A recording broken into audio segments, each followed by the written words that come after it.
Assalamualaikum warahmatullahi wabarakatuh. Alhamdulillahi wahda wa kafa billahi shahida. Wassalatu wassalamu ala sayyidil mustafa wa ala alihi ahli sidqi wal wafa. Ashhadu an la ilaha illallah wahdahu la sharika lah. وأشهد أن سيدنا محمدا عبده ورسوله لا نبي ولا رسول بعده. قال النبي صلى الله عليه وسلم: الجنة مشتقات إلى أربعة نفر: تالي القرآن وحافظ اللسان ومتعب الجيان والصائمين في شهر رمضان. أو كما قال النبي صلى الله عليه وسلم. Hadirin jemaah salat tarawih yang dirahmati Allah Subhanahu wa taala, semoga kita semua yang hadir di tempat ini termasuk orang-orang yang dirindukan surga Allah Subhanahu wa taala. Karena Nabi sallallahu alaihi wasallam sabdakan, ada 4 ciri manusia yang rindukan surga Allah Subhanahu wa taala. Yang pertama, talil Quran, orang yang senang dengan Al-Quran, orang yang suka membaca Al-Quran, orang yang suka mentadaburi Al-Quran, orang yang suka mengamalkan perintah-perintah dalam Al-Quran. Syahrul Ramadan alladzi unzila fihi Al-Quran. Di bulan Ramadan inilah hadirin yang mulia diturunkannya Al-Quranul Karim yang sangat mulia. Tidak ada orang yang bersentuhan dengan Al-Quran, berhubungan dengan Al-Quran, kecuali dia mulia, kecuali dia bahagia, kecuali dia berjaya dan kelak akan menjadi penghuni surga Allah Subhanahu wa taala. Malaikat Jibril alaihissalam ada hubungan dengan Al-Quran, mengantarkan wahyu kepada Nabi sallallahu alaihi wasallam, maka dia menjadi malaikat yang paling mulia. Nabi kita menjadi nabi yang paling mulia karena diturunkan Al-Quran kepada beliau.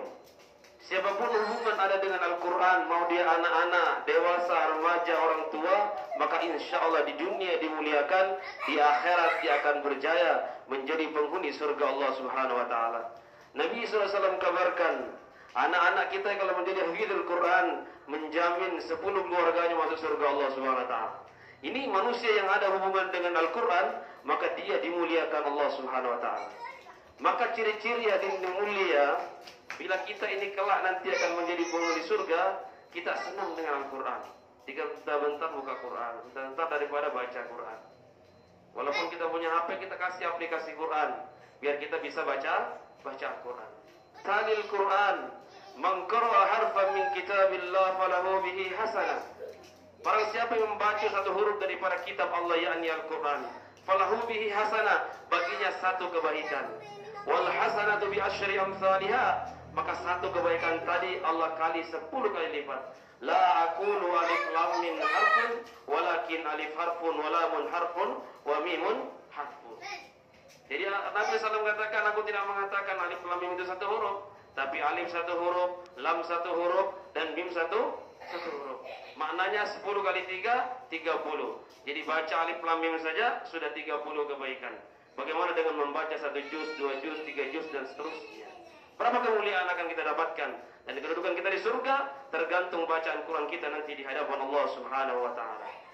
Kemudian kabar yang kedua dari Nabi SAW, barang siapa yang menjadikan Al-Quran di hadapannya, maka Al-Quran akan menuntunnya ke surga Allah Subhanahu wa taala. Dan barang siapa yang menjadikan Al-Quran di belakangnya, maka Al-Quran akan mendorongnya ke neraka Allah Subhanahu wa taala. Maknanya apa?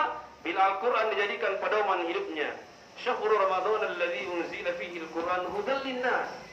Selain daripada Al-Quran diturunkan di bulan Ramadan punya maksud dan misi yang besar, yaitu hudal linnas, untuk menjadi petunjuk bagi manusia. Bila kita jadikan Al-Quran sebagai petunjuk, maka dia akan memberikan kita kabar-kabar gembira dan kemuliaan. Yang pertama, ketika Al-Quran mengatakan kita disuruh sholat, maka sholat. Disuruh puasa, puasa. Jangan disuruh puasa kita makan di siang hari, ya kan? Disuruh sholat tidak mau sholat, maka berarti orang yang seperti ini hadirin yang mulia akan didorong nanti dengan Al-Quran, karena tidak mau mengamalkan perintah-perintah di dalam Al-Quranul Karim.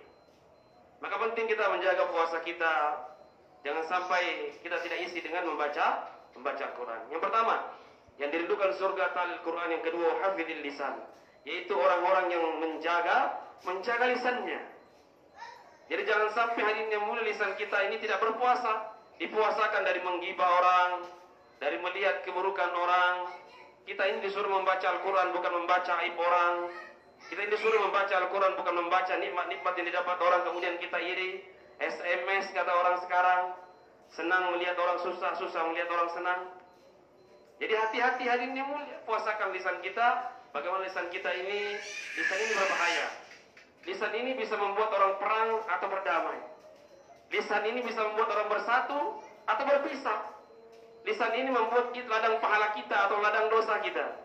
Lisan ini bisa menuntun kita ke surga atau menuntun kita ke neraka Allah Subhanahu taala. Maka jaga lisan, wa hafizil lisan. Semoga kita ini dijadikan jadi orang-orang yang dirindukan surga. Kemudian wa'ut'imul jian, yang ketiga, orang yang dirindukan surga yang ketiga adalah orang yang senang memberi makan.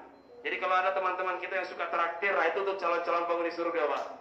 Jadi kalau jalan-jalan traktir, berarti hatinya itu sudah ke surga, Pak.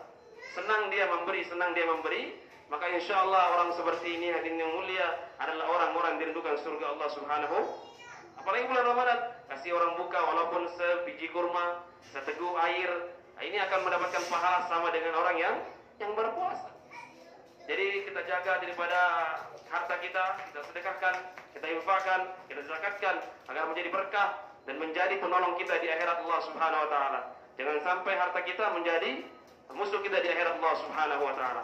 Yang terakhir hadirin yang mulia, yang dirindukan surga Allah Subhanahu wa taala, was-shaimina fi syahr Ramadan, adalah orang yang berpuasa di bulan suci Ramadan.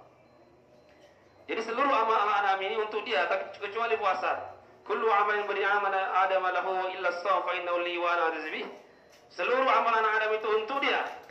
Tetapi puasa ini kata Allah Subhanahu wa taala untukku.